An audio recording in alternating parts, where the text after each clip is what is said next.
ஆத்ம வித்யா யோகாவின் ஆன்மீக நறுமணம் ஆக்கம் பெறும் நம் மனம்.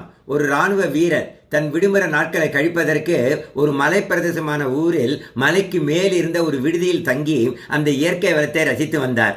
அந்த விடுதியில் ஒவ்வொரு நாளும் ஃப்ரீடம் ஃப்ரீடம் என்று தங்கக்கூண்டில் அடைபட்டிருந்த ஒரு அழகான கிளி கத்தியது. அந்த சப்தம் அந்த மலை பிரதேசம் முழுவதும் எதிரொலித்தது.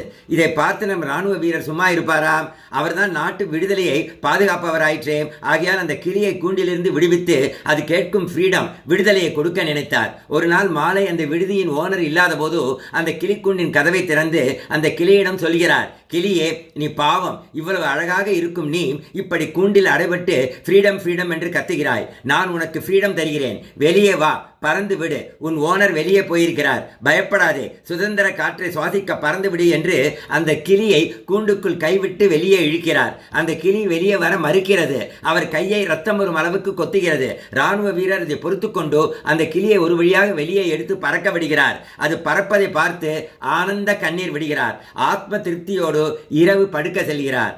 ஆனால் மறுநாள் காலை இராணுவ வீரர் எழுந்திருக்கும் பொழுதோ மீண்டும் ஃப்ரீடம் ஃப்ரீடம் என்று கிளியின் சப்தம் கேட்டு திடுக்கிட்டு பார்க்கிறார். அந்த கிளி அதே கூண்டிற்குள் உட்கார்ந்து இருப்பதை பார்த்து வருத்தம் கலந்த ஆச்சரியத்தோடு பார்க்கிறார். அந்த கிளி அவரை பார்த்து ஃப்ரீடம் ஃப்ரீடம் என்று பரிதாபமாக மீண்டும் கத்துகிறது.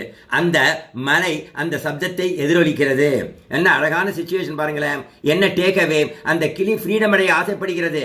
ஆனால் தங்க கூண்டு, விடுதி, ஓனர், மலை இவற்றின் மீது உள்ள அட்டாச்மெண்ட், பற்று விடுதலை அடைய விடாமல் இழுக்கிறது. மீண்டும் கூண்டில் மாட்டிக்கொள்கிறது.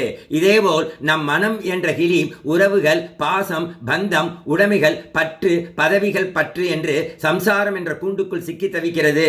மனதிற்கு தெரிகிறது ஆத்ம ஞானம் ஃப்ரீடம் ஒன்றே மனிதனின் துக்க நிவாரணி என்று தெரிந்தும் இதுவரை தெரியாத ஒன்றை புதிரான அந்த ஆத்ம ஞானத்தை தெரிந்து கொள்ள பயப்படுகிறது.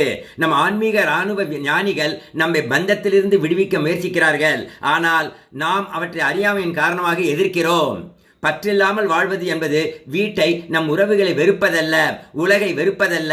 அது உலகை, சக மனிதர்களை, உறவுகளை உயிர் சக்தியாக உணர்ந்து அன்பை காட்டி அரவணைத்து செல்வதாகும். சமத்துவ பார்வையாகும்.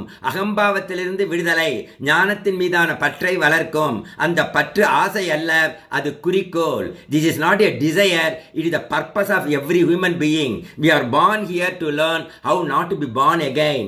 இறைவா நன்றி.